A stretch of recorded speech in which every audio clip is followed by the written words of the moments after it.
నమస్తే, welcome to 99 TV. YSRCP ఎలాంటి పరిస్థితుల్ని ఎదుర్కొంటోంది రాష్ట్రంలో? ఎందుకంటే ఈ మధ్యకాలంలో ఏపీ రోడ్ల మీద చూస్తుంటే వెహికల్స్ వెనకాల కొత్త స్లోగన్ కనిపిస్తుంది. నేను ఎవరి తాలూకో తెలుసా? 3 పార్టీలు ఏకమై ఓడించిన పార్టీ తాలూకు జగన్మోహన్ రెడ్డి తాలూకు.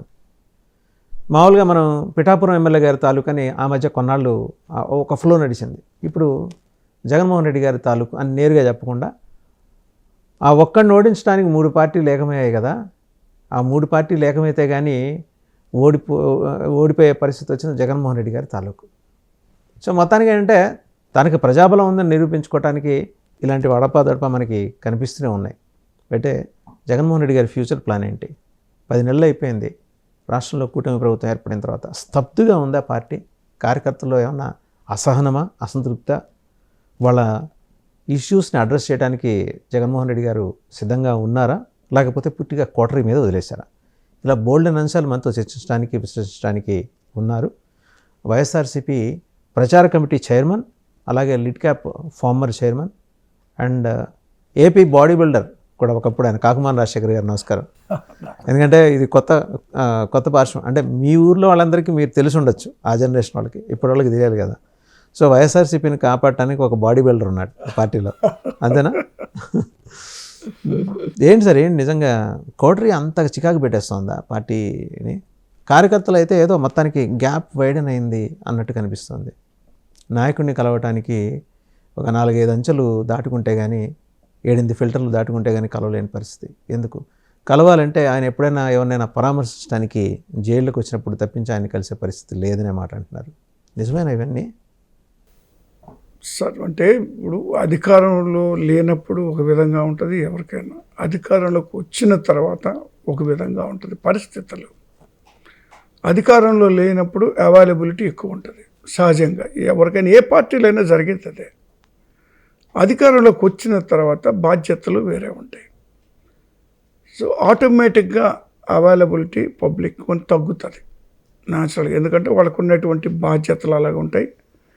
సో ఇచ్చిన హామీలు నెరవేర్చేటువంటి కార్యక్రమం కానీ, లేదా ప్రభుత్వానికి సంబంధించిన అనేక అంశాలతోటి ముఖ్యమంత్రి హోదా లాంటి రాష్ట్రం మొత్తం వాళ్ళ చేతుల మీద నడుస్తున్న సందర్భంలో సో కొన్ని ఇబ్బందులు ఉంటాయి. అందులో భాగంగానే కార్యకర్తల్ని పూర్తి స్థాయిలో కలుసుకోలేకపోవడం, లేదా నాయకులను కూడా ఫ్రీక్వెంట్గా కలుసుకోలేకపోవడం అనేటువంటిది సహజంగా జరుగుతుంటుంది, అన్ని పార్టీలు కూడా జరుగుతుంటుంది. కానీ ఇక్కడ ఏంటంటే, ఇక్కడ కొంత మీరు చెప్పిన దానికి అనుగుణంగా ఇంకొద్దిగా బలంగానే కార్యకర్తలు డిసాటిస్ఫాక్షన్ అనేటువంటిది ఉంది. గతంలో ఏమవుతుందంటే, తెలుగుదేశం పార్టీ అధికారంలో ఉన్నప్పుడు కార్యకర్తలని జన్మభూమి కమిటీల ద్వారా, కార్యకర్తల ద్వారా అన్ని సంక్షేమ కార్యక్రమాలు నిర్వహించటం వలన కార్యకర్తలు, అప్పుడు తెలుగుదేశం పార్టీకి సంబంధించినటువంటి కార్యకర్తలు వాళ్ళు హ్యాపీగా ఉన్నారు. ఎందుకంటే వాళ్ళు ఏదైతే వాళ్ళకి బాధ్యతలు అప్పచెప్పారో, ఈ జన్మభూమి కమిటీలు అనేటువంటిది అడ్డగోలుగా అవినీతి చేసి డబ్బు సంపాదించినటువంటి పరిస్థితుల్లో ఆనాటి ప్రభుత్వానికి కూడా వ్యతిరేకత వచ్చింది. తెలుగుదేశం పార్టీకి కూడా జన్మభూమి కమిటీలే సగం నష్టం చేకూర్చిన సందర్భాలు ఉన్నాయి. అది అలా ఉంటే, మరి వైఎస్ఆర్ కాంగ్రెస్ పార్టీ అధికారంలోకి వచ్చిన తర్వాత ఏదైతే జన్మభూమి కమిటీలు అనేటువంటి ఉందో, కార్యకర్తల్ని ఈ సంక్షేమ కార్యక్రమాలకి ఎలాంటి పొరపాట్లు జరగకుండా వాళ్ళు దూరంగానే పెట్టడం జరిగింది. ఏదైతే వాళ్ళకి ఆల్టర్నేటివ్గా వాలంటీర్ వ్యవస్థ అనేటువంటిది వచ్చింది. ఈ వాలంటీర్ వ్యవస్థ దాదాపు 2,60,000 ప్రజలకు వాలంటీర్ వ్యవస్థ ఉండడం వల్ల ఈ సంక్షేమ కార్యక్రమాలు నేరుగా డోర్ డెలివరీ చేయడం జరిగింది. వాళ్ళకు కూడా పాపం నామినల్గానే వాళ్ళకి ఒక హానరీ లాగానో ఒక 5,000 జీతం ఇవ్వడం జరిగింది. వాళ్ళు కూడా సంతోషంగా, దానికి కూడా మరి ప్రజలకు మేలు చేసేటువంటి కార్యక్రమం కాబట్టి సంతోషంగా పాల్గొన్నారు. ఆ సమయంలో వైఎస్ఆర్ కాంగ్రెస్ పార్టీ కార్యకర్తలు కొంత డిస్సాటిస్ఫాక్షన్కి గురైనటువంటి మాట వాస్తవం. అది దాని గురించి మనం దాచిపెట్టాల్సిన పరిస్థితి లేదు. అయితే ఇటీవల కాలంలో కూడా జగన్మోహన్ రెడ్డి గారు కూడా గుర్తించారు దాన్ని, కార్యకర్తలు ఈ విధంగా ఇది అవుతున్నారు అని. సో అప్పటి నుంచి కూడా జగన్మోహన్ రెడ్డి గారు అధికారంలో నుంచి అధికారం పోయిన తర్వాత కార్యకర్తలు ఎక్కువగా ఆయన కలవడం జరుగుతూ ఉంది. ప్రతి కార్యక్రమానికి లేదా వాళ్ళతో ప్రత్యేకమైనటువంటి భేటీలు వేయటం, ప్రత్యేకమైన మీటింగులు పెట్టడం, మీరు ఇన్ని కలుస్తూ ఉన్నారు. ఎందుకు సార్ అలాగే ఉంది, కాన్స్టెంట్గా ఇన్సెసెంట్గా అదే డిస్సాటిస్ఫాక్షన్ ఎందుకు ఉంది? కానీ అంటే గ్యాప్, ఆయనకి కార్యకర్తలకి మధ్య గ్యాప్ ఎవరు సృష్టిస్తున్నారు? కార్యకర్తలకి ఆయనకి గ్యాప్ ఏం లేదండి. జనరల్గా ఇప్పుడు మీరు ఒకటి గమనించాలి, ఇక్కడ ఇప్పుడు సహజంగా ఒక కుటుంబంలోనే నలుగురు ఉన్నారంటే కొద్దిగా డిఫరెంట్ ఒపీనియన్స్ ఉంటాయి. కాబట్టి కార్యకర్తలకు కూడా ఏంటంటే జగన్మోహన్ రెడ్డి గారు అల్టిమేట్గా ఆయన్ని వదిలిపోయే లేకపోలేదు. మీరు చూడండి, ఈరోజు నాయకులు వెళ్ళారు కానీ కార్యకర్తలు వెళ్ళా. ఇప్పుడు జగన్మోహన్ రెడ్డి గారు you sincerely believe that 40% of the voters are still with you అండి? 200% అండి. అస్సలకి కార్యకర్తలు ఈ రోజు డీవియేషన్ కూడా లేదంట, ఇంకా పెరిగిపోతున్న పరిస్థితులు ఉన్నాయండి, పెరుగుతున్నాయి. మీరు ఇక్కడ గమనించాల్సినటువంటి విషయం ఏంటంటే జగన్మోహన్ రెడ్డి గారి మీద లేదా వైఎస్ఆర్ కాంగ్రెస్ పార్టీ మీద కొద్దిగా ఇగ్నోర్ చేశారు అనేటువంటి కొద్దిపాట బాధ ఉంటే ఉండొచ్చు, కానీ ఏ ఒక్కరూ వదిలిపెట్టలేదండి. వాళ్ళు హ్యాట్స్ ఆఫ్ చెప్పాలండి కార్యకర్తలకి.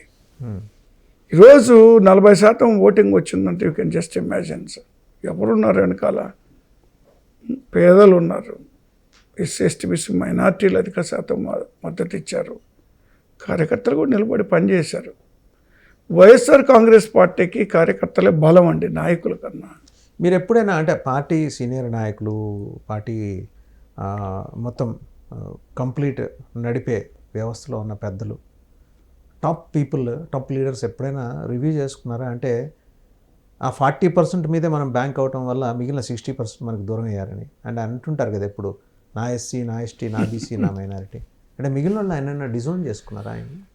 అక్కడ అంటే ఒక చిన్న గ్యాప్ వచ్చిందంటే అది ఏంటంటే ఇప్పుడు ఏదైతే నా ఎస్సీ, నా ఎస్టీ, నా బీసీ, నా మైనార్టీ అంటే ఈ వెనుకబడ్డటువంటి కులాలను, మతాలను, వీళ్ళని ఆర్థికంగా, రాజకీయంగా, సామాజికంగా ముందుకు తీసుకెళ్ళాలి అనేటువంటి దృఢ సంకల్పంతో వాళ్ళ మీద కాన్సన్ట్రేషన్ ఎక్కువ చేయడం అనేటువంటిది జరిగింది జగన్మోహన్ రెడ్డి గారు. తప్పేం లేదు, కానీ మిగిలిన సెక్షన్స్ని ఇగ్నోర్ చేశారు అనే ఒక నింద మోశారు, అవునా కదా? అంటే ఇగ్నోర్ చేయడం అంటే ఇప్పుడు ఒక సంకల్పంతో కొన్ని వర్గాలను ముందుకు తీసుకునేటువంటి ప్రయత్నంలో కొంతమంది ఇబ్బంది పడతారు, అందులో సందేహమే లేదు, పడ్డారు కూడా.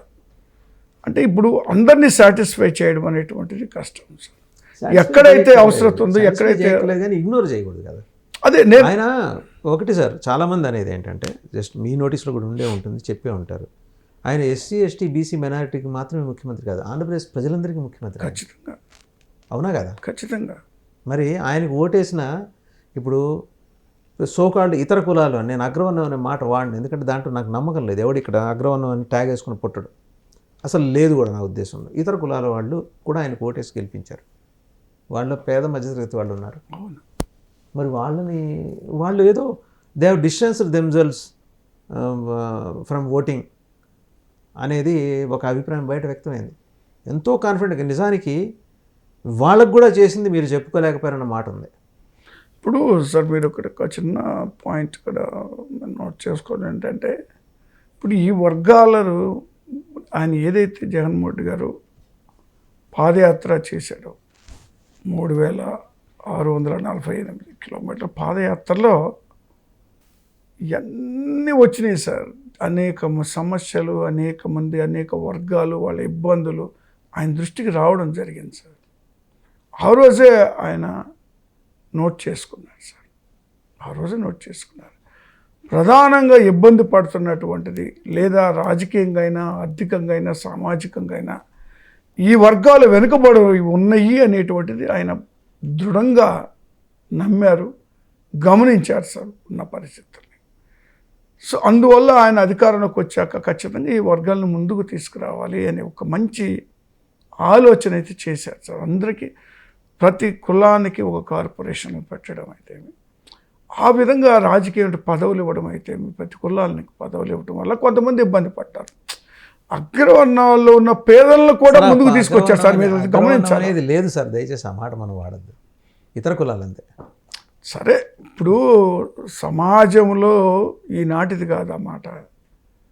సమాజంలో అది మనం ఎంత అనుకున్నా ఈ రోజుకి కొన్ని ప్రాంతాల్లో కొన్ని వ్యవస్థలు నడుస్తామని ఇంకా ఈరోజు దళితుల్ని వెలివేస్తున్న పరిస్థితులు ఉన్నాయి. ఈరోజు దళితులు మరి గ్రామ బహిష్కరణలు చేస్తున్నాను. నిన్నగాక మన పిఠాపురంలోనే డిప్యూటీ సీఎం గారి కాన్స్టిట్యున్సీలోనే దళిత బాలిక మరి లైంగిక దాడికి గురైతే పట్టించుకున్న వాళ్ళు లేరు. లేకపోతే అదే మరి నియోజకవర్గం, అదే మండలంలో, పిఠాపురం మండలంలోనే పక్కన విలేజ్లో మరి బహిష్కరణ చేస్తారు, గ్రామ బహిష్కరణ. ఒకవేళ మీరు వాళ్ళ వైపు ఇలా చూపిస్తున్నారు, 4 వేళ్ళు మీ వైపు చూపిస్తున్నాయి. జగన్మోహన్ రెడ్డి గారి నివాసంలోనే దళిత మీద చేయెత్తాడు మీ నాగార్జున యాదవ్, అదే చెప్పు తీయబోయాడు.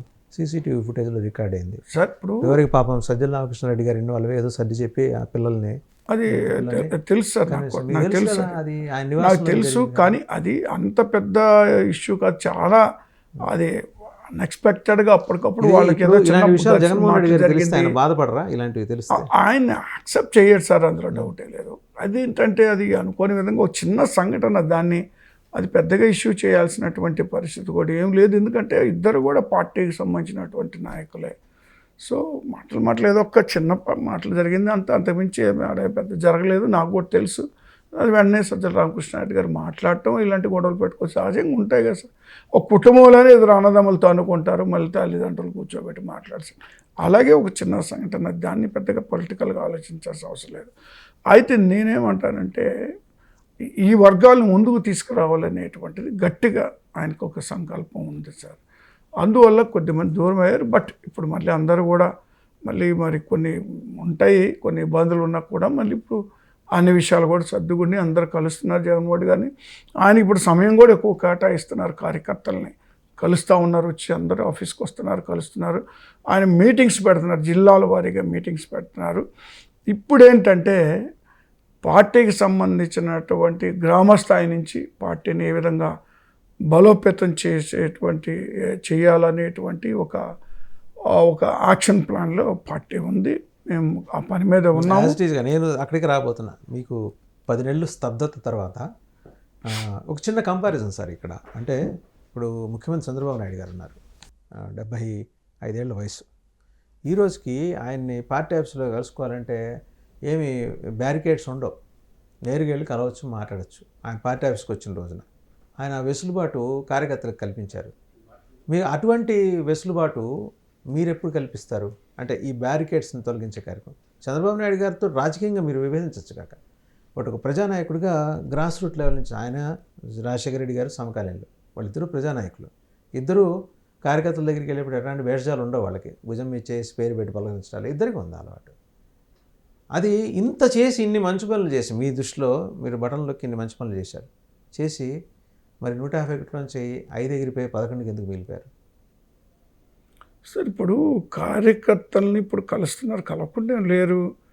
నేను ముందుగా మీకు ఒకసారి చెప్పాను, ఒక ముఖ్యమంత్రి అయిన తర్వాత ముఖ్యమంత్రికి ఉన్నటువంటి బాధ్యతల రీత్యా అయితేమి, సమయం రీత్యా అయితేమి కొంత రిస్ట్రిక్ట్ చేయాల్సినటువంటి పరిస్థితులు ఉంటాయి. అది ఖచ్చితంగా ఎవరికైనా ఉంటాయి. ఇప్పుడు కాదు కదా, ఇప్పుడు లేరు. ఇప్పుడు కలుస్తున్నారు కదండి. ఇప్పుడు ప్రతి ఒక్కరిని వచ్చిన దాదాపు రోజుకు 200-300 మంది ఒక్కోసారి వస్తూ ఉన్నారు, కలుస్తున్నారు. ఒక్కోసారి 500 మంది వచ్చిన సందర్భం కూడా ఈ మధ్యకాలంలో. అంటే ఇప్పుడు అది కంట్రోల్ చేయలేని పరిస్థితుల్లో కూడా ఉంటున్నాయి ఒక్కొక్కసారి. ఎందుకంటే ఇప్పుడు ఒక్కసారిగా గుంపు వచ్చేసి పడితే మాట్లాడలేరు కదా. ఆర్గనైజ్ 1 by 1 జాగ్రత్తగా ఇప్పుడు దానికి సంబంధించిన ఏర్పాట్లు కూడా పార్టీ ఆఫీసులు ఇప్పుడు అన్నీ చేశారు, సపరేట్గా అంతే ఏర్పాట్లు చేశారు. సో ఇబ్బంది ఏం లేదు, అందరినీ కలుస్తున్నారు, ప్రతి ఒక్కళ్ళు వచ్చిన ప్రతి ఒక్కరితో మాట్లాడుతున్నారు, ఫోటో తీసుకుంటున్నారు. ఇప్పుడు ఒకటండి, ఆయన పాదయాత్ర చేసినప్పుడు చూడండి కొన్ని లక్షల మందిని కలిశాడు సార్. నేను అనేది అదే, జగన్మోహన్ రెడ్డి బలం ప్రజలు, ఇవాళ అదే ప్రజలకు దూరంగా ఆయన ఎందుకుంటున్నారు? దూరంగా ఏం లేరండి. నేను చెప్పాను కదా, బాధ్యతల వల్ల కొంత సమయం కేటాయించలేకపోవచ్చు. కానీ ఇప్పుడు ఉన్నటువంటి ఈ యొక్క ఈ 5 ఇయర్స్లో ఖచ్చితంగా చాలా దగ్గరికి వెళ్ళిపోయి ఇప్పటికే దగ్గర అయ్యారు. మీరు ఎక్కడికన్నా జగన్మోహన్ రెడ్డి గారు వెళ్తే చూడండి ఎలాగొస్తారో కార్యకర్తలు కానీ జనాలు కానీ. ఈరోజు ఆయన ఎక్కడ పర్యటనకి వెళ్ళినా కూడా మరి ఎంత జనాలు వచ్చేసి మరి ఆయన చుట్టుముడుతూ ఉన్నారు. ఇప్పుడు మొన్న రాప్తాడు హెలికాప్టర్ కూడా చుట్టుముట్టి హెలికాప్టర్ కూడా డ్యామేజ్ అయ్యేంత. సో అలాంటి పరిస్థితులు ప్రజల్లో మంచి స్పందన ఉంది ఆయనకి. ఎప్పటికైనా ఖచ్చితంగా ఆయన ఒక నాయకుడు అనేటువంటిది ఇప్పుడు ఎస్టాబ్లిష్ అయ్యి ఉన్నారు కాబట్టి ఖచ్చితంగా ప్రజల ఆశీర్వాదం ఉంటుంది. మళ్ళీ దాంట్లో ఎవరికి ఉంటుంది. డిస్ప్యూట్ లేదు సార్. ఆయన ప్రజానాయకుడే. ఓడిపోయినంత మాత్రాన ఆయనకు ప్రజాదరణ తగ్గిందని లేదు. 3 పార్టీలు కలిశాయి కాబట్టి 3 పార్టీలు కలిసి ఈయనకన్నా ఎక్కువ ఓట్ల శాతం తెచ్చుకున్నాయి కాబట్టి వాళ్ళు గవర్నమెంట్ ఫామ్ చేశారు. ఓకే. బట్ కొన్ని విధానపరమైన నిర్ణయాలు తీసుకునేప్పుడు not in consultation with the party senior leaders, ఆయన ఏకపక్షంగా ఇప్పుడు 3 రాజధానులు మీరు జస్టిఫై చేసుకునే ప్రయత్నం చేస్తున్న జనం దాన్ని రిసీవ్ చేసుకోలేకపోతున్నారు. ఇప్పుడు అమరావతి తప్పో ఒప్పో ఏది మోకాల్లో బురదలో అడిగేస్తే దిగిపోతామని తెలిసినా అక్కడ ప్రభుత్వం డిసైడ్ చేస్తుంది. ప్రభుత్వం అంటున్నాయి, ఇక్కడ పార్టీ కాదు. కన్స్ట్రక్షన్ నడుస్తుంది. ప్రోగ్రెస్ని మీరు ఎందుకు హ్యాంపర్ చేయాల్సి వచ్చింది? ఒక రాజధాని వస్తుంటే సంతోషించాల్సింది పోయి మీరు హ్యాంపర్ చేయడం ఎంతవరకు కరెక్ట్? ఇప్పుడు మీరు అన్నట్లుగానే ఇప్పుడు ఇక్కడ హైదరాబాద్లో ఏదైతే సెక్రటేరియట్ కట్టారో, హైదరాబాద్లో ఏదైతే మరి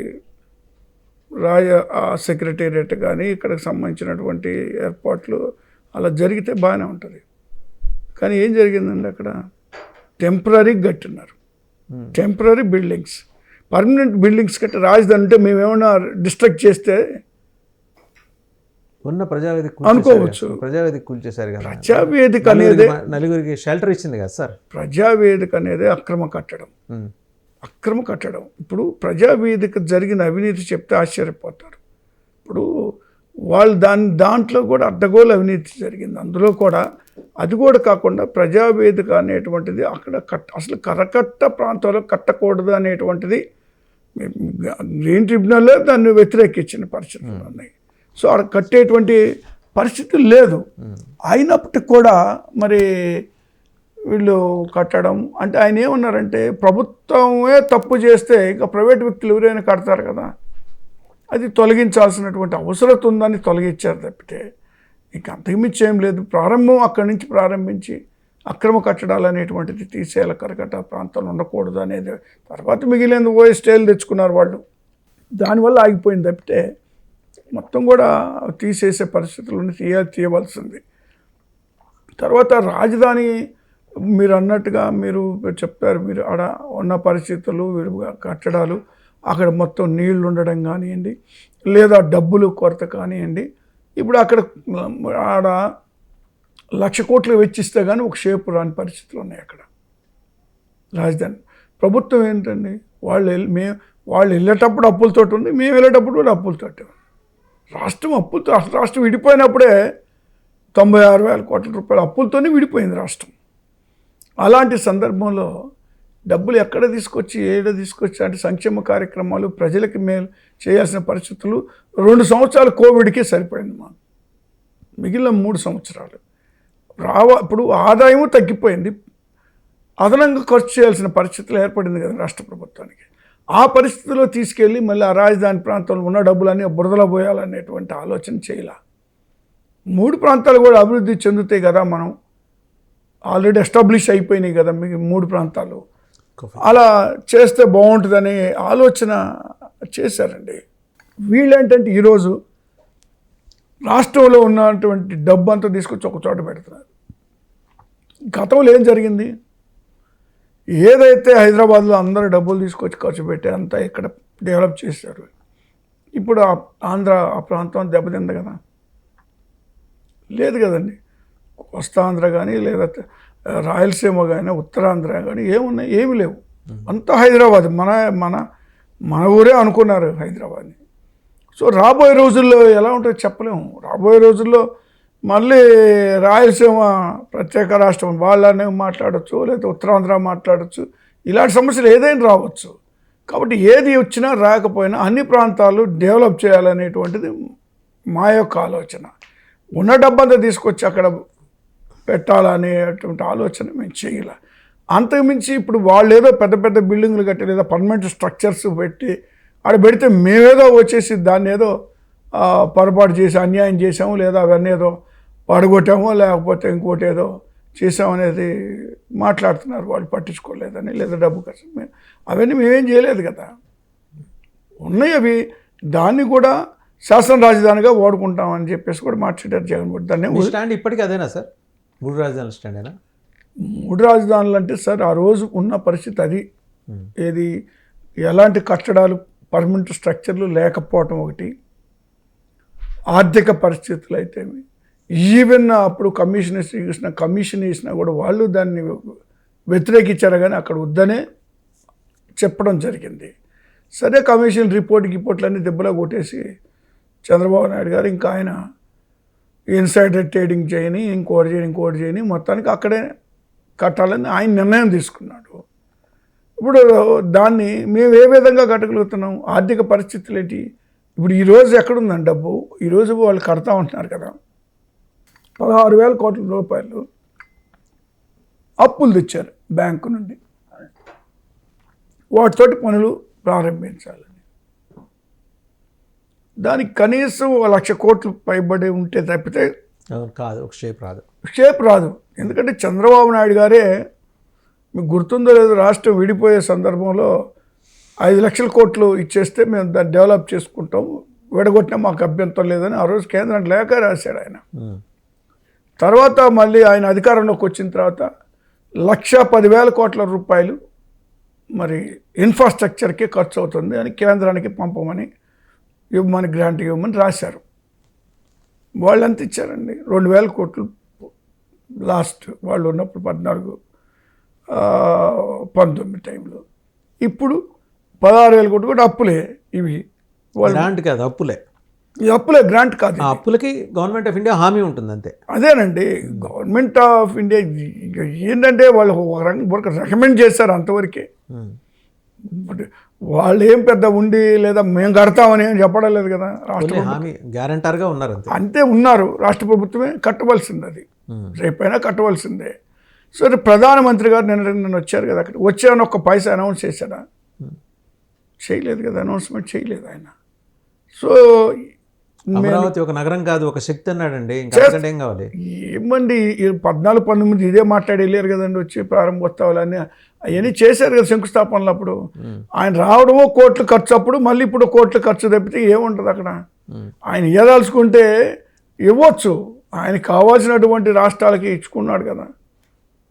మీకు మంచి ఇది ఉన్న ఫ్రెండ్షిప్ ఉన్న పార్టీ కదా సార్ బీజేపీతో. మీకు హ్యాండ్సింగ్లో హిడెన్ అండర్స్టాండింగ్స్ అవన్నీ ఉన్నాయి కదా. వాళ్ళు పెట్టిన ప్రతి బిల్లుకి మీరు ఆమోదం తెలిపారు కదా. అది ఎలాగండి? ఇప్పుడు అంశాల వారికి ఉంటుంది మా మద్దతు. అన్నిటికీ ఏది పెడితే వాళ్ళు పెడితే మేము మద్దతు ఇవ్వటానికి మేము సిద్ధం లేదు. బీజేపీకి అది ఏ పార్టీ అధికారంలో ఉన్న అంశాల వారిగానే మా మద్దతు ఉంటుంది.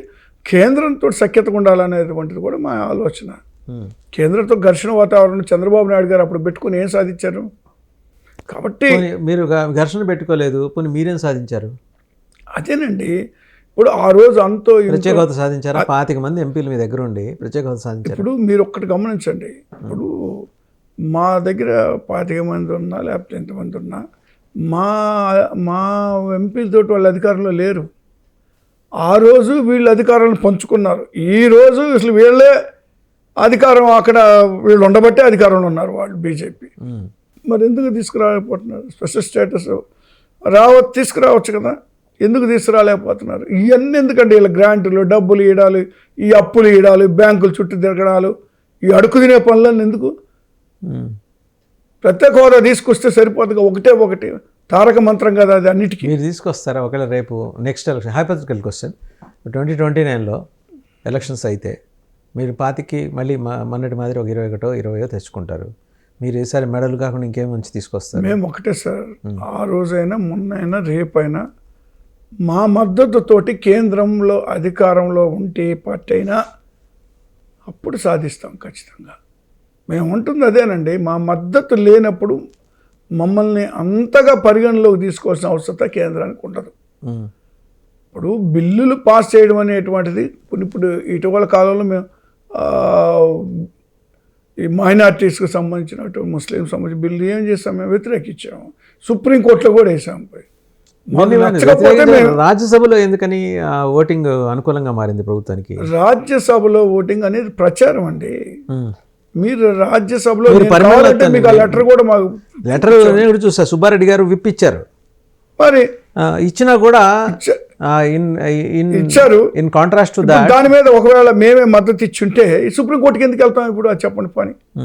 ఇప్పుడు ఒకటే సార్, ఇప్పుడు మాకు మద్దతు ఇవ్వాల్సిన పరిస్థితులు ఇచ్చిన పరిస్థితులు ఉంటే సుప్రీంకోర్టులో ఎందుకు వేస్తాం అసలు? ఇప్పుడు కేసు నడుస్తుంది కదా ఇప్పుడు. కాబట్టి అదేంటంటే వీళ్ళు ప్రతిపక్షాలు కూటమికి సంబంధించిన వాళ్ళు మా మీద ప్రచారం చేశారు ఆ విధంగా. ఎందుకు? ఒక వర్గం వాళ్ళకి దూరం అయిపోతుంది కాబట్టి వీళ్ళని కూడా దూరం చేద్దామనే ఆలోచన, అంతకుమించి ఇంకేం లేదు. అందులో రాజకీయమే ఉంది. మేము చాలా స్పష్టంగా మరి లోక్సభలో సపోర్ట్ చేసి రాజ్యసభలో వ్యతిరేకిస్తామండి మేము. అదే అర్థం కావట్లేదు మరి. లేదా ఇప్పుడు వాళ్ళు అది క్రియేట్ చేశారు. ఇప్పుడు ఎలాగుంటాయండి? ఏది నిజం చెప్పమానండి. వీళ్ళు చేసింది కూటమి ఏది నిజం చెప్పమానండి. 14 లక్షల కోట్ల అప్పులని ఎన్నికల ముందు చెప్పారు కదా. మన అసెంబ్లీలో ఏం చెప్పారు సార్? పయ్యావుల కేశవ్ గారు ఫైనాన్స్ మినిస్టర్, ఆయన తిప్పి 5 నుంచి 6 లక్షల కోట్ల రూపాయలు చూపించారు అప్పులు. మరి ఎందుకు 14 లక్షల కోట్లు అని చెప్పారు? తప్పు కదా అది. శ్రీలంక లాగా చేస్తున్నారు అన్నారు వాళ్ళు. ఈరోజు అప్పులు చేసి ఇప్పుడు వీళ్ళు సోమాలియా లాగా చేస్తూ ఉన్నారు. ఇప్పుడు ఈ రాష్ట్రాన్ని ఇప్పుడు అప్పులు పాలు చేసి ఇలాంటివన్నీ అండి. ల్యాండ్ టైటిలింగ్ యాక్ట్ అంటే కేంద్ర ప్రభుత్వం నుంచి వచ్చినటువంటి సర్క్యులర్, అది ల్యాండ్ టైటిలింగ్ యాక్ట్. దాని మీద మీ బొమ్మలు ఎందుకు వేసుకున్నారు? దాన్ని సరే, అది గ్రౌండ్ లెవెల్లో జరిగిన పొరపాట్లు. For elections you know pretty well well in advance తెలుసు. ఇట్లాంటి పొరపాట్లు చేయకుండా ఉంటే మీరు రిటైన్ అయి ఉండేదేమో పవర్. అంటే ఇప్పుడు ఒక్కటిసారి అది జగన్మోహన్ రెడ్డి గారు అంటే ప్రతి చిన్న అంశాలు బహుశా ఆయన దృష్టికి రాకపోవచ్చు, ఆయనకి తెలియకపోవచ్చు, ఏదో అది జరిగిపోయింది అది. కానీ అది ఏమవుతుంది? అది వాళ్ళకి మేలు జరగడానికే కదా, వాళ్ళకి పూర్తి స్థాయి హక్కులు కల్పించడానికే కదా. ఇప్పుడు అది దాని మీద ఏం చెప్పారు? ఆయన భూములు లాక్కుంటాడని అబద్ధాలు చెప్పారు. అంటే ఒక్కటి కాదు కదండి, అలా చెప్పారు కదా. మరి వాలంటీర్ వ్యవస్థని మరి మేము తెచ్చాం కదా ముందుకి. వాళ్ళకి ఏం చెప్పారు? 5,000 ఇస్తాను, మేము 10,000 ఇస్తాం మీకు అన్న. తాళం వేశారు కానీ వచ్చారు, వాలంటీర్ వ్యవస్థ తీసుకొచ్చారు కానీ కార్యకర్తలు మర్చిపోయారు మీరు. సరే ఒక్కటిసారి ఇప్పుడు కార్యకర్తలు అనేటువంటి వాళ్ళు మా పార్టీ వాళ్ళు, మా వాళ్ళు ఉంటారు. వాళ్ళు ఎక్కడికి పోయారు? ఇప్పటికీ వెళ్ళలేదు కదా, వెళ్ళరు కూడా. వాళ్ళు తెలుసు, ఉన్న పరిస్థితులు వాళ్ళకి తెలుసు. కాబట్టి ఈరోజు జగన్మోహన్ రెడ్డి వైపుగా ఈరోజు నిలబడి ఉన్నారు సార్. ఇప్పటికీ నిలబడి ఉన్నారు సార్, నిలబడి ఉన్నారు. మీరు చూడండి, నాయకులు వెళ్ళారండి. వైఎస్ఆర్ కాంగ్రెస్ పార్టీ నుంచి కార్యకర్తలు అలాగే ఉన్నారు. నాయకులకి ఏమైనా మళ్ళీ పుడతారు కార్యకర్తల్లో నుంచే. ఏమన్నా ఈసారి double folded multi folded strategy ఏమన్నా ఉందా? ఈసారి కూడా అలాగే ఈ పీకే తరహా ఐపాక్ ఏజెన్సీల మీద బ్యాంక్ అవుతున్నారు. ఎవరో కొత్తగా వచ్చారు ఒక ఆయన, మీకు స్ట్రాటజిస్ట్, ఆయన ఇచ్చే దాని మీద ఆధారపడుతున్నారు. లేకపోతే జగన్మోహన్ రెడ్డి సొంతంగా వెళ్ళినప్పుడు గెలిచారు. ఈ సెఫాలజిస్టులను పెట్టుకొని వాళ్ళు ఇచ్చే గైడెన్స్లో వెళ్ళటం వల్ల, ఇప్పుడు ఒక నార్త్ ఇండియా నుంచి బీహార్ నుంచి వచ్చిన ఒక సెఫాలజిస్టు శ్రీకాకుళం జిల్లా పలాస్లో ఆ లోకల్ నేటివ్ సర్కమ్స్టాన్సెస్ ఈ కెనాట్ అండర్స్టాండ్ కదండి, వాళ్ళ గైడెన్స్లో, ఆ టీం గైడెన్స్లో వెళ్ళి చివరికి నెత్తికి తెచ్చుకున్నారు కదా. ఆయన నేరుగా జనంలోకి వెళ్ళినప్పుడు ఎంత? 151. వీళ్ళని అడ్డం పెట్టుకుని వెళ్ళినప్పుడు 11. ఈ తేడా ఆయన నోటీస్ చేశారా? లేదంటే ఖచ్చితంగా ఇప్పుడు అన్ని ప్రాక్టికల్గా ఆయన చూసుకుంటున్నారు. ఇప్పుడు జగన్మోహన్ రెడ్డి గారు కూడా వెల్ ఎక్స్పీరియన్స్డ్, ఆయనకు అన్ని విషయాలు తెలుసుకుంటున్నారు కూడా. అధికారం కోల్పోవడం అనేటువంటిది 151 సీట్ల నుంచి చిన్న విషయం కాదు. అది చాలా విషయాలు, చాలా దీని వెనక ఉంటాయి. అవన్నీ కూడా ఆయన గమనించుకుంటున్నారు. దాని తదనుగుణంగా ఆయన పనిచేసుకుంటున్నారు. ఇప్పుడు ప్రాక్టికల్గా నేను కూడా చూశాను, ఆయన స్వయంగా అన్నీ చూసుకుంటున్నారు. ఇబ్బంది ఏం లేదు రాబోయే రోజుల్లో. మీ కోటరీ మూల స్తంభాల్లో ఒకరైన విజయసాయిరెడ్డి గారు పార్టీకి గుడ్ బై చెప్పారు. ఇంకా 4 మూల స్తంభాలు అంటే ఇంకా 3 స్తంభాలు ఉన్నాయి. అట్లాగే సజ్జల రామకృష్ణారెడ్డి గారు ప్రతి నింద ఆయన మోస్తున్నారు. ఆయనకు సంబంధం లేకపోయినా ఆయన నింద మోస్తున్నారు, మౌనంగా భరిస్తున్నారు. ఇంకో ఆయన సుబ్బారెడ్డి గారు, ఆయన వ్యూహాత్మకంగా ఆయన ఎవరికి ఎలాంటి ఆన్సర్ ఇవ్వాలో బేఫిటింగ్ రిప్లై ఇవ్వాలో, ఎందుకంటే సీజన్డ్ పాలిటీషియన్ కాబట్టి. పెద్దిరెడ్డి రామచంద్రారెడ్డి గారు ఆయనకు అంటుకున్న మరకలు తుడుచుకోవడంలో ఆయన బిజీగా ఉన్నారు. మరి ఎవరండి ఇప్పుడు పార్టీని నడిపిస్తుంది? అటు చూస్తే పార్టీలో కోటరీలు, 4-5 కోటరీలు, ఈ చికాకు అనిపించట్లేదా? సామాన్య కార్యకర్త అడుగుతున్నాయండి, ఇదే చికాకు అనిపించట్లా? మీరు అధికారంలో ఉన్నప్పుడు కోటరీలు ఉన్నాయంటే అదొక పద్ధతి, అధికారంలో లేనప్పుడు కోట్ల ఇప్పుడు ఒక సేయింగ్ నడుస్తుంది మార్కెట్లో, పొలిటికల్ మార్కెట్స్లో, పొలిటికల్ కారిడార్స్లో. ఆయన అధికారంలో ఉన్నప్పుడు బయట జరిగేవేమీ తెలిసేవి కావు, అధికారం పోయిన తర్వాత లోపల జరుగుతున్నా కూడా తెలియట్లేదు ఆయనకని. లేదండి, అంటే ఇప్పుడు కోటరీ అనేటువంటిది ఎవరు అధికారంలో ఉన్నా, ఏ ముఖ్యమంత్రి దగ్గర అయినా, ఏ పార్టీ నాయకుడి దగ్గర నలుగురు దగ్గరగా ఉండేవాళ్ళు ఉంటారు కదండి, సహజంగా ఉంటారు. దానికి పెద్ద కోటరీగా అని చెప్పాల్సిన అవసరం లేదు. ఇప్పుడు రాజశేఖర రెడ్డి గారి దగ్గర కేవీపీ ఉన్నారు, కానీ ఎండ్ ఆఫ్ ది డే ప్రజానాయకుడిగా రాజశేఖర రెడ్డి గారు ప్రొజెక్ట్ అయ్యారు, కానీ కోటరీ ప్రొజెక్ట్ కాలేదు కదా. ఇప్పుడు కోటరీ జగన్మోహన్ రెడ్డి గారి కన్నా పెద్దదైపోయిందా? కోటరీ ఏం లేదులేండి, జగన్మోహన్ రెడ్డి గారికి తెలియకపోతేనా, ఆయన ఖచ్చితంగా ఆయన కన్సర్న్లోనే ఏదైనా జరుగుతుంది. ఇప్పుడు ఇంకొద్దిగా జాగ్రత్త తీసుకుంటున్నారు ఆయన. కోటరీ అనేటువంటిది ఏం లేదు, కాకపోతే అందరూ సలహాలు ఇవ్వాలి కదా. మరి ఒక నాయకుడికి 10 మంది చుట్టూ సలహాలు ఇస్తేనే కదండి నాయకత్వం అనేటువంటి దాన్ని పరిశీలన చేసుకొని ఏది మంచి ఏది చెడ్డ అనేది ఆయన నిర్ణయం తీసుకోవాలి. అది చెప్పడానికి నాలాంటి వాళ్ళు మీలాంటి వాళ్ళు 10 మంది ఉంటారు, సహజంగా ఉంటారు, ఏ నాయకుడి దగ్గర అయినా ఉంటారు, ఎవరి స్థాయిలో వాళ్ళకు ఉంటారు. బట్ నిర్ణయాలు అనేటువంటిది జగన్మోహన్ గారు ఇప్పుడు స్వయంగా తీసుకుంటారు. స్వయంగా కూడా ఆయన ఇప్పుడు ఇంకా జాగ్రత్తగా పరిశీలన చేస్తున్నారు, చూసుకుంటున్నారు కూడా. కాబట్టి ఈ కోటరీ అనేటువంటి విజయసాయి రెడ్డి గారు లాంటి వాళ్ళు, అంటే ఆయనకి మొదటి నుంచి దగ్గరకు ఉన్నటువంటి వాళ్ళు ఉంటారు కదండి, సహజంగా ఎవరికైనా. ఆయన మొదటి నుంచి ఉన్నాడు. సరే, ఆయనకున్న పరిస్థితులు, ఆయనకున్న ఇబ్బందులు, ఆయనకున్న ఈ కేసులు, ఏ గొడవలు, మరి వీళ్ళ దెబ్బకి ఇంకా ఆయన దూరంగా వెళ్ళిపోయాడు అంతే. అంతకుమించి ఎవరి దెబ్బకి దూరంగా వెళ్ళిపోయాడు అంటే ఈ కూటమి వచ్చిన తర్వాత కొన్ని ఆయన మీద కొన్ని కేసులు పెట్టేటువంటి ప్రయత్నం, కుటుంబాన్ని ఇబ్బంది పెడుతున్న పరిస్థితుల్లో వైజాగ్లో కూడా ఆయనకు సంబంధించినటువంటి హోటల్స్ కూడా ఆయన అందుకనే వెళ్ళిపోయాడు. కానీ ఆయన మనసంతా వైసీపీ మీద ఉందంటారా? ఉండొచ్చు. ఇప్పుడు వైసీపీ ద్రోహం చేయలేదు ఆయనకి, ఆయనకి మేలే చేసింది కదండి. 2 సార్లు రాజ్యసభ సీటు కూడా ఇచ్చింది, 2 సార్లు సార్. ఆయన కంపెల్ చేసిన రీజన్స్ ఏంటి సార్ రాజ్యసభ రాజీనామాకి? ఇప్పుడు చెప్పాను కదండి, ఆయనకన్నా వ్యక్తిగతమైనటువంటి ఇబ్బందులు తప్పితే ఆయనేమి జగన్మోహన్ రెడ్డి గారిని గురించి ఇక్కడ విమర్శ చేయలేదే. ఎందుకంటే ఆయనకి అంత మంచి పొజిషన్ ఆయనకి ఇచ్చి, ఆయన ఢిల్లీలో పార్టీ తరపున చక్రాలు తిప్పినంత ఆయనే కదా అప్పుడు ఉంటుంది. అంత ఆయన ప్రామినెన్స్ ఎంత ఇవ్వాలో మ్యాక్సిమం ఇచ్చారండి. కాబట్టి ఇంకా ఆయన విమర్శ చేయటానికి కూడా ఏం లేదు. సో ఆయనకున్నటువంటి పర్సనల్ ప్రాబ్లమ్స్ వల్ల ఇక ఆయన నిర్ణయాలు తీసుకొని రిజైన్ చేసి ఏదో దూరంగా వెళ్ళడం జరిగింది అంతే. సో మిగిలిన వాళ్ళు ఉన్నా కూడా ఇప్పుడు మరి సలహాలు మంచి చెడ్డ చూసుకున్నారు. ఇప్పుడు సజ్జల రామకృష్ణారెడ్డి మీదుగా ఆయన అసలు వచ్చిన ప్రతి ఒక్కరు రాష్ట్రం మొత్తం మీద ఏ కార్యకర్త వచ్చినా, ఏ నాయకుడు వచ్చినా ఓపికగా శ్రద్ధగా విని వాటి పరిష్కారానికి ఆయన చూస్తూ ఉన్నటువంటి వ్యక్తి. నేను చెప్పబోతుంది కూడా అదే. సజ్జల రామకృష్ణారెడ్డి గారు అన్ని ఇష్యూస్ని అడ్రస్ చేస్తూ పార్టీలో ఉన్న డిఫరెంట్ కోటరీస్ నడుపుతున్న వాళ్ళ మీద వచ్చే నిందలు అన్నిటికీ కూడా ఆయన సమానం చెప్పుకుంటున్నాడు. ఇది ఇంతగా సతమతం అవుతున్నాడు ఒక సీనియర్ లీడర్ సజ్జల రామకృష్ణారెడ్డి గారు. మరి ఇప్పుడైనా మీ పార్టీ అధ్యక్షుల వారికి తెలిసి ఉండాలి కదా, ఎక్కడో చోట ఇలాంటి దానికి చెక్ పెట్టాలి. అంటే డిఫరెంట్ కైండ్ ఆఫ్ పీపుల్ ఆయన చుట్టుముట్టి ఆయనకు వాస్తవాలు తెలియకుండా ఆయన్ని డార్క్లో పెడుతుంటే ఆ ఇష్యూస్ నేను అడ్రస్ చేస్తున్నాడు పాపం. బయట పేరేంటి, సకల శాఖ మంత్రి అని మళ్ళీ పేరు ఆయనకి.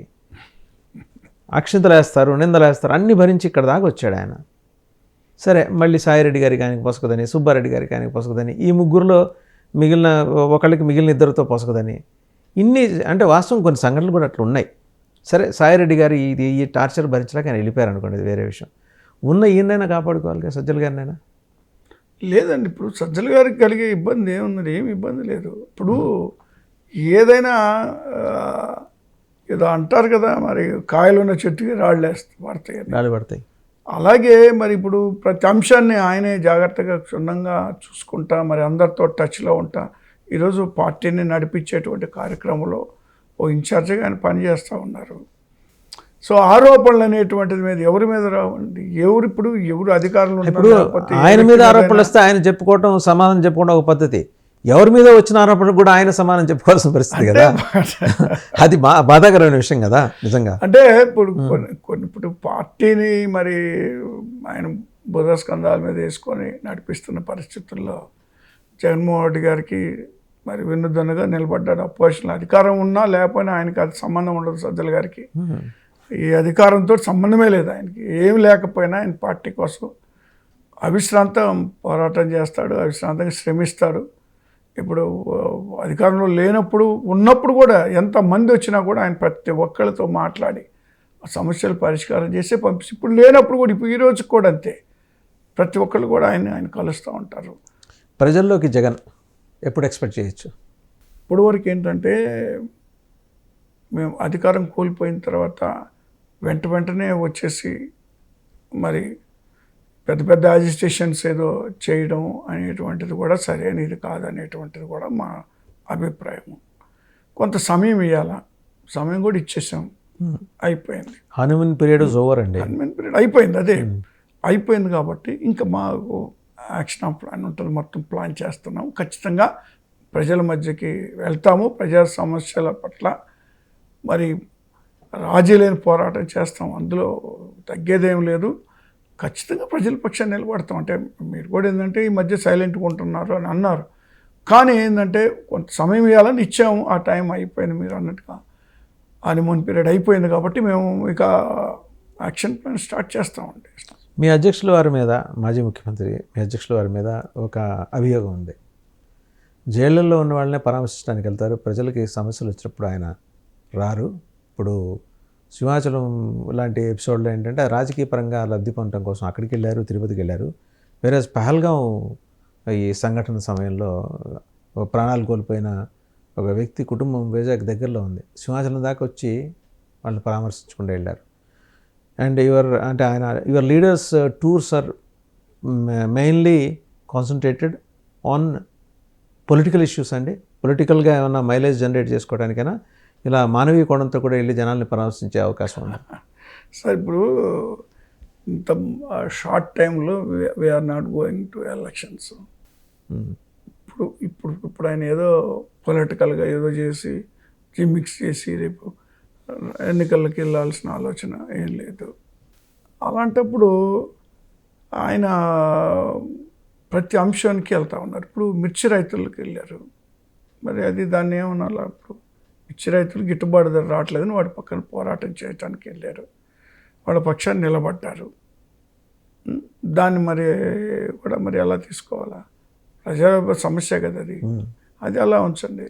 విజయవాడలో మరి మునిగిపోయిన పరిస్థితులు ఉన్నాయి, ఆ రోజు కూడా ప్రజల మధ్యలోకి వెళ్ళాడు ఆయన, ప్రజల పక్షాన ఆయన నిలబడ్డాడు. తర్వాత ఈ మరణాలు జరిగినటువంటి సందర్భాల్లో ఖచ్చితంగా వెళ్ళారు. అలాగే మా పార్టీ కార్యకర్తలకు కూడా ఇబ్బందులు జరిగినప్పుడు వెళ్ళాలి కదా. కార్యకర్తల్ని, నాయకుల్ని కాపాడుకోవాల్సిన బాధ్యత ఒక నాయకుడి మీద, పార్టీ అధినేత మీద ఉంటుంది. కాబట్టి వాళ్ళు కూడా పలకరిస్తూ ఉన్నారు, అంతే. రాజకీయంగా ఆలోచన చేయాల్సినటువంటి అవసరం ఏం లేదు ఇక్కడ. ఇప్పుడు అదేవిధంగా మీరు మరి అక్కడ ఒకరిని కలవలేదు, ఆర్మీకి సంబంధించినటువంటి వాళ్ళు చనిపోయారు. మరి ఆ సమస్య అనేది ఆ సమయంలో వెళ్ళిన సందర్భం, మరి ఒక సందర్భంలో వెళ్ళారు, మరి ఈ సందర్భం ఇది ఎందుకు మరి ఆయన కలలేపారు అనేది నాకు సమాచారం అయితే లేదు నాకు. బట్ ఏదైనా కూడా ఆయన ఎక్కడ ఇబ్బంది ఉన్నా, ఏ సమస్య ఉన్నా జగన్మోహన్ రెడ్డి గారు వెళ్తారు. ఆయన పోరాటంలో ఆయన దేని కూడా వెనకదగడు, ప్రజల పక్షాన నిలబడతారు సార్ ఖచ్చితంగా. దాంట్లో ఏమి purely hypothetical, political hypothetical question ఒకటి అడుగుతాను సార్. రేపొద్దున జరగబోయే ఎన్నికల్లో ఒకవేళ జమిలీ కావచ్చు, లేకపోతే 2029 సాధారణ సార్వత్రిక ఎన్నికలు, జనరల్ ఎలక్షన్స్ కావచ్చు, ఇండి కూటమి అంటే కాంగ్రెస్ ఆధ్వర్యంలోని ఇండి కూటమి మెజారిటీ సీట్లు సంపాదించి అధికారానికి చేరువుగా ఉన్నప్పుడు మీ నాయకుడు అవసరం పడుతుంది, మీ నాయకుడు తెచ్చుకున్న ఎంపీ సీట్లు అవసరం పడుతుంది. So in the larger interest of the state ఆయన వెళ్ళి ఇండి కూటమితో చేతులు కలిపే అవకాశం ఉందా? హైపోథెటికల్ క్వశ్చన్, నేను ముందరే చెప్పాను. ఏమనండి, ప్రత్యేక హోదా ఏమనండి రాష్ట్రానికి? Andhra Pradesh ready to join hands with Congress, అదే సబ్జెక్ట్ టు ద కండిషన్. అవును సార్, ప్రత్యేక హోదా ఇవ్వమనండి, ప్రకటించమనండి, మేము ఏ త్యాగం చేయడానికైనా సిద్ధంగా ఉంటాం. అంతిమంగా 5-6 కోట్ల ప్రజల సంక్షేమం అదే మా ఎజెండా. దానికోసం ఏ త్యాగం చేయడానికైనా బీజేపీ ఆధ్వర్యంలో ఎన్డీఏ అయితే ఇవ్వదు, మీకు అది క్లియర్. వాళ్ళు చంద్రబాబు గారికి కూడా ఆ క్లారిటీ ఉంది, వాళ్ళు ఇవ్వరు. They have taken a call, final call అది.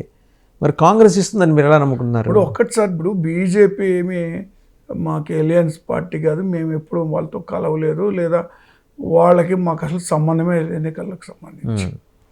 కేవలం కేంద్రంలో పార్టీ అధికారంలో ఉంది కాబట్టి సత్సంబంధాలు కలగాలి, రాష్ట్ర ప్రయోజనాల కోసం ఒక మెట్టు దిగైనా సరే మనం సాధించుకోవాలనేటువంటి తపన మాది. రేపు ఇంకో పార్టీ అధికారంలోకి ఉంటే ఖచ్చితంగా వాళ్ళకు కూడా మా మా మా యొక్క మద్దతు లేదా మా యొక్క వాళ్ళతో ఉండాల్సిన సత్సంబంధాలు కొనసాగుతాయి. ఎవరైనా ఉన్నాయి మాకు, బట్ ఇర్రెస్పెక్టివ్ ఆఫ్ పార్టీస్ అండి. మేము whether it is Congress or it is some other party or BJP, so ప్రత్యేక హోదా ఇస్తే ఖచ్చితంగా మీరు ఇప్పుడు ఈ హామీ కాదు, ఎందుకంటే కాంగ్రెస్ నమ్మడానికి లేదు. వాళ్ళు పార్లమెంట్లోనే హామీ ఇచ్చిన తర్వాత వాళ్ళు వెనక్కి తగ్గిన పరిస్థితి. హామీ కాదు, లిఖితపూర్వక హామీ ఇస్తే మీరు వెళ్ళడానికి సిద్ధంగా ఉన్నారు. మేము ఒక కాంగ్రెస్ అని చెప్పట్లేదండి, ఏ పార్టీ అయినా సరే ఎవరైనా సరే సార్ రాష్ట్ర ప్రయోజనాల కొరకు ముందుకొస్తే వాటిలో ప్రధాన అంశం ప్రత్యేక హోదా, ఖచ్చితంగా మేము నిలబడతాం. ఎందుకంటే రాష్ట్ర ప్రయోజనాల కన్నా ముఖ్యం ఏది ముఖ్యం కాదు మాకు. పంతాలకో పట్టింపులకో లేకపోతే మరొకటి దానికో వెళ్ళే ఆలోచన లేదు. అంతిమంగా రాష్ట్ర ప్రయోజనాలు ఉంటాయి తప్పితే, మీరు చాలా సందర్భాలు జగన్మోహన్ రెడ్డి గారు కూడా ప్రధానమంత్రి గారు వేదిక మీద ఉన్నప్పుడే మాకు ఏ రాజకీయాలకి సంబంధం లేదు, మేము ఎవరితోటి కూడా మాకు రాజీ ఉండదు, రాష్ట్ర ప్రయోజనాల విషయం మాత్రమే మేము ఎవరితోనైనా కలిసి పనిచేస్తాం, దాంట్లో అన్కండిషనల్గా చేస్తాం, అది ఒక్కటి ఒప్పుకుంటే ఇంక మిగిలి ఏముండవు మాకు ఇంకా. రైట్, అదొక్కటే ఒప్పుకుంటే. ఫైనల్గా ఒకే ఒక ప్రశ్న సార్, ప్రధానమంత్రి మొన్న మరి అమరావతి వచ్చినప్పుడు ఎందుకు మాజీ ముఖ్యమంత్రి గారు రాలేదు? మన ఇంట్లో జరుగుతున్న వేడుక అది, అమరావతి మన ఇల్లు, మన ఇంట్లో జరుగుతున్న వేడుక అంగరంగ వైభవంగా ప్రభుత్వం నిర్వహించింది. మాజీ ముఖ్యమంత్రి కూడా సాధారణంగా ఆహ్వానం పంపింది. As to what prompted Jaganmohan Reddy గారు not to attend that function అండి? బేసికల్గా ప్రధానమంత్రి గారు వస్తున్నారనే దానికి ప్రోటోకాల్ ఏం లేదు, కలవాల్సినటువంటి అవసరత ప్రోటోకాల్ లేదు. ఫస్ట్ పాయింట్ అఫీషియల్గా అది పక్కన పెట్టి, రెండో అంశం వచ్చేసి ఇన్విటేషను మరి గౌరవప్రదంగా ఆయన ఇన్వైట్ చేసిన పరిస్థితులు ఏమి లేవు. సాధారణంగా సామాన్యులకు ఇచ్చినట్టుగా ఒక అధికారి తీసుకెళ్ళి ఇచ్చేశారు. ఒక మాజీ ముఖ్యమంత్రిగా ఆయనకి ఇవ్వాల్సిన గౌరవం ఏం లేదు. అదొక అంశం పక్కన పెట్టండి. అసలు రాజధాని అంశమే గ్రాఫిక్స్ అనేటువంటిది మా అభిప్రాయం. ఈ రాజధాని అంశమే, ఇదంతా ఒక డ్రామా, ఇదంతా కూడా ఒక కల్పన. ఇలా గ్రాఫిక్స్తోనే 14 నుంచి 19 దాకా గడిపారు. ఆ రోజు ఇదే ముఖ్యమైన ప్రధానమంత్రి వచ్చాడా, చేశాడా, పోయాడా, చేసిందేం లేదు. ఇప్పుడు రేపు 29 దాకా కూడా ఇదే ఉండదు అని నమ్మకం ఏంటి? అలాంటి దానికి మేము వెళ్ళవలసిన అవసరం ఉందా అనేది కూడా క్వశ్చన్. అందుకని రాలేదంటారు. అది కూడా క్వశ్చన్ కదా సార్. ఇప్పుడు మేము చెప్పినటువంటి అంశాల్లో అదొకటి. ఇప్పుడు అలా వాళ్ళు గ్రాఫిక్స్ తోటి వాళ్ళు అలా వాళ్ళకి నచ్చిన విధంగా వాళ్ళు ప్లే చేస్తూ ఉంటే మరి అలాంటి గ్రాఫిక్స్ రాజధానికి తెలిసి కూడా మేము ఎందుకు వెళ్తాం? కాబట్టి రాజధాని అనేటువంటిది వాళ్ళు అప్పుడు ఏం చేస్తారు, ఇప్పుడు కూడా చేయబోయేది అదే అని కనబడుతుంది. రియల్ ఎస్టేట్ వ్యాపారం జరుగుతుంది అక్కడ, ఇప్పుడు ధరలు పెంచుకొని రియల్ ఎస్టేట్ వ్యాపారం జరుగుతుంది. కాబట్టి రాజధాని అంశము దానికి పూర్తి స్థాయిలో అయితే తప్పితే దాన్ని కడతారు అనేటువంటి నమ్మకం మాత్రం మాకు లేదు, ప్రజలకు కూడా లేదు. తాత్కాలిక రాజధాని కదా లాస్ట్ 5 years ఎందుకు చేశారు? అప్పుడు వాళ్ళు 14-19 పర్మనెంట్ కట్టడాలు కట్టేస్తే అయిపోయేది కదా అప్పుడే. ఎవరికి అయిపోయాయి కదండి, వాళ్ళు ఉన్నా లేదా మేమున్నా కట్టిన అయ్యాయి కదా. అంటే వాళ్ళు ఏదో ఆ ప్రాంతాన్ని అభివృద్ధి చేయాలని, ఆ గ్రామాలను అభివృద్ధి 29 గ్రామాలను అభివృద్ధి చేయాలని, రేపొద్దున ఇంకా 20 గ్రామాలను కలుపుకోబోతున్నారు. సమీకరణకి ల్యాండ్ పూలింగ్కి జనం ఉవిలూరుతూ ముందుకు వస్తున్నారని మన మంత్రి నారాయణ గారు చెప్పారు. మున్సిపల్ పట్టణాభివృద్ధి శాఖ మంత్రి డాక్టర్ నారాయణ గారు చెప్పారు. సో 44,000 ఎకరాలు వస్తే మీరు ఊహించరు అలాంటి అద్భుతమైన నగరం. న్యూయార్క్ తర్వాత మనదే 1,00,000 ఎకరాల్లో నిర్మితం అవుతున్న మహానగరం. ఉంటుంది సార్. గ్రాఫిక్స్లో బాగా కనపడతాయి ఇవన్నీ. గ్రాఫిక్స్లో మనం ఏదైనా చూపించచ్చు, ఎయిర్పోర్ట్ చూపించచ్చు, ఐకానిక్ బిల్డింగ్స్ చూపించచ్చు, ఎన్టీఆర్ గారి బొమ్మ కూడా చూపించచ్చు. వాళ్ళు పెట్టేది అంబేద్కర్ గారి బొమ్మ అన్నారు కదా, అది కూడా చూపిస్తారు. మీరు చూడండి, టీవీలో చూడండి, గ్రాఫిక్స్లో ఎంత బాగా కనపడుతుంది. ఉమ్మా ఇది మన రాజధాని అనిపించేలాగా ఉంటుంది. అంటే గ్రాఫిక్స్ అని ఎందుకు ప్రాక్టికల్గా అంటారు? ఇది ఒక చూడాలి నమూనా. ఈ నమూనాలో మేము వెళ్తున్నాం అని చెప్పే ప్రయత్నం ప్రభుత్వం చేయడంలో తప్పులేదు కదా సార్. తప్పు లేదు సార్, బట్ ఇంప్లిమెంట్ చేయాలంటున్నాను నేను. అది ఇంప్లిమెంట్ చేయలేదు కదా. కమిట్మెంట్ ఉన్న లీడర్షిప్ అక్కడ ఉంది కదా. ఇవాళ బీజేపీ వాళ్ళతోటే ఉంది, జనసేన పవన్ కళ్యాణ్ గారు ఉన్నారు, వీళ్ళందరూ ఆ బేసిక్గా ఆయన ప్రశ్నించే పార్టీ. ఆయన ఊరుకోరు కదా. ఆయన ప్రశ్నించటం ఎప్పుడో మానేసి చంద్రబాబు నాయుడు గారికి సరెండర్ అయ్యి పనిచేస్తున్నారు. 15 సంవత్సరాలు ఆయనే ముఖ్యమంత్రి కావాలని కోరుకుంటున్నాడు ఆయన. ఎవరైనా అంటారంటే ఒక పార్టీ, ఈ దేశంలో నేను 40 ఏళ్ళ నుంచి రాజకీయాలు చూస్తున్నా, ఓ పార్టీ పెట్టి ఇంకొక వ్యక్తిని ముఖ్యమంత్రిగా నువ్వే ఉండాలా, నీకే పని చేస్తాను 15-20 ఏళ్ళు అని ఎవరైనా అంటారా? అంటే ఈ తలకాయ నొప్పులు నేను ఎందుకు, అదేదో చంద్రబాబు గారు పడతారు, డెవలప్ అయిన తర్వాత నేను సీఎం కావచ్చు అని అనుకున్నారేమో, తప్పే ఉంది సార్. రాజకీయాలు ఎవరు అలా అనుకోరండి, పోరాటం చేస్తారు. జగన్మోహన్ రెడ్డి గారు అనుకున్నారా? ఏ పార్టీతో అన్న కలిశారా? ఓడిపోయినా వెనక్కి తగ్గారా? 16 నెలలు జైల్లో పెట్టినా వెనక్కి తగ్గారా? ఎక్కడా లేదు కదా.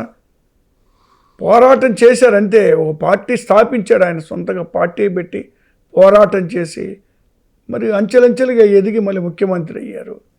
మళ్ళా ఆయన ప్రజల మధ్యలో ఉంటాడు, ప్రజల మళ్ళీ ఒక అవకాశాలు ఉంటాయి. రాజకీయాలు ఎవరు శాశ్వతంగా ఉండరు కదండి, గెలుపోవటములు జరుగుతూ ఉంటాయి. కాకపోతే పవన్ కళ్యాణ్ గారు ఏంటంటే పూర్తిగా తీసుకెళ్ళి ఆయన చేతిలో పెట్టేసి నువ్వే ముఖ్యమంత్రిగా ఉండాలని, ఆయన తర్వాత ఆయన కొడుకుంటాడు. అప్పుడు ఏంటి, ఈయన ఎందుకు పార్టీ పెట్టారండి? ఇప్పుడు ఏమైంది, జనసేన కార్యకర్తలందరూ ఏమడిగారు? ముఖ్యమంత్రి పవన్ కళ్యాణ్ సీఎం అన్నారు కార్యకర్తలు. ఈయన మాత్రం సీఎం చంద్రబాబు నాయుడు ఈయన అంటున్నాడు. కాబట్టి లొంగుబాటుకి గురైతే ఎవరు చేయగలిగింది ఏం లేదు. సరే సార్, ఇంకా ఫైనల్గా సో ఫుల్ స్కేల్లో జగన్మోహన్ రెడ్డి గారు పూర్తిగా ప్రజల మధ్య ఎప్పుడు ఉంటారు? ఇందాక కూడా అడిగా నేను, పూర్తిగా ప్రజల మధ్యలోకి అతి త్వరలో ఏదైతే జిల్లాలు సమీక్షా సమావేశాలు జరుగుతున్నాయి, కార్యకర్తలందరినీ కూడా ఆయన సమావేశాలు పెట్టి కలుస్తున్నారు. ఈ కార్యక్రమాలన్నీ ముగిసిన తర్వాత వెంటనే ప్రజల మధ్యలోకి వచ్చేస్తాడు. ప్రజా సమస్యలు అనేటువంటి మీద పోరాటాలు ఉంటాయి. అది ఒక మామూలుగా ఉండబోయి ఒక రేంజ్లో ఉంటాయి. ఈసారి మాత్రం ఖచ్చితంగా సో పోరాటం జగన్మోహన్ రెడ్డి గారి 2.0 is different to that of 1.0. 200% డిఫరెంట్గా ఉంటుందండి. 200% ఉంటుంది. ఎందుకంటే ఇప్పుడు ఆయన ఆలోచన లేదా ఆయన అధికారంలో ఉన్నప్పుడు ఉన్న పరిస్థితులకి ఇప్పుడు పార్టీ ఇది అధికారంలోకి వచ్చిన తర్వాత జరుగుతున్న పరిణామాలు, ఎక్కడైనా పొరపాట్లు జరిగినా ఎవరైనా పొరపాటు మాట చర్యలు తీసుకోవచ్చు. ప్రతి అయిన దానికి కాని దానికి కేసులు పెట్టుకుంటూ పోతూ ఉంటే, అరెస్టులు చేస్తూ ఉంటే మరి ఇక రాబోయే రోజుల్లో జరగబోయే పరిస్థితులు ఎలాగ ఉంటాయండి? అంతే ఉంటాయి కదా, ఖచ్చితంగా ఉంటాయి కదా సార్. ఇవే ఆంధ్రప్రదేశ్కి ఈ రివెంజ్ పాలిటిక్స్ అనేటువంటిది లేకపోతే బాగుండదని మేము కూడా కోరుకుంటున్నాం. Basically you're into that కదా. మీరు కక్ష రాజకీయాలకి మీరే కేర్ ఆఫ్ అడ్రస్ కదా అని వాళ్ళు అంటున్నారు. మీరు అంటున్నట్టుంది, వాళ్ళు అంటున్నట్టుగా అనిపించలే నాకు. కాకపోతే సార్ ఇప్పుడు వాళ్ళు అలాగయ్యే పని అయితే మరి వాళ్ళ అధికారంలో ఉన్నప్పుడు మరి జగన్మోహన్ రెడ్డి గారి మీద కేసు ఎందుకు పెట్టవలసి వచ్చిందండి? ఇప్పుడు జగన్మోహన్ రెడ్డి గారి మీద case sir, to be frank, అది పెట్టుబడులకు సంబంధించింది, వ్యాపారాలకు సంబంధించిన అంశం. అది అందులో ఇప్పుడు ఎర్రమనాయుడు గారు పెట్టుబడి పెట్టాల, ఆయన వ్యాపార భాగస్వామి కాదు. లేదా ఇదే కాంగ్రెస్ పార్టీ శంకర్రావు గారు పెట్టుబడి పెట్టలేదు, లేదా వ్యాపారాల భాగస్వామి కాదు. లేదా మరి పెట్టుబడి పెట్టినటువంటి వాళ్ళు ఏ ఒక్కరు కూడా ఒక కంప్లైంట్ వల్ల మాకు నష్టం జరిగింది, జగన్మోహన్ గారు మమ్మల్ని అన్యాయం చేశాడని. పెట్టుబడి పెట్టిన వాళ్ళు లాభాలు తీసుకుంటున్నారు, వ్యాపారాలు చేసుకుంటున్నారు. వీళ్ళకేం సంబంధం అండి అసలుకి? వీళ్ళు పెట్టిన కేసుని దాన్ని కోర్టు తీసుకెళ్ళి కోర్టు నుంచి ఆర్డర్ తెచ్చి అంత సీరియస్గా తీసుకొని అక్కడ సోనియా గాంధీ గారు, ఇక్కడ చంద్రబాబు. అసలు మీరు ఆలోచన చేయండి, 2 పార్టీలు ఇద్దరు కలిసి ఒకే వ్యక్తి మీద కేసులు పెట్టి 16 నెలలు అన్యాయంగా అక్రమంగా జైలుకి పంపించిన పరిస్థితులు మనం చూస్తాం. దాన్ని ఏమంటారు? కక్ష అంటారా, లేకపోతే కక్ష రాజకీయాలు? ఆయన అలా చేశారు కాబట్టి మీరు ఇలా చేశారు అలా అనుకోవచ్చా? ఒకటి సార్, అంటే మీరు అన్న దానికి నేను జగన్మోహన్ రెడ్డి గారు ప్రారంభించారు ఇలాంటివన్నీ. అసలు వీటికి నాంది పలికింది ఎవరు? చంద్రబాబు నాయుడు గారు, కాంగ్రెస్ పార్టీ.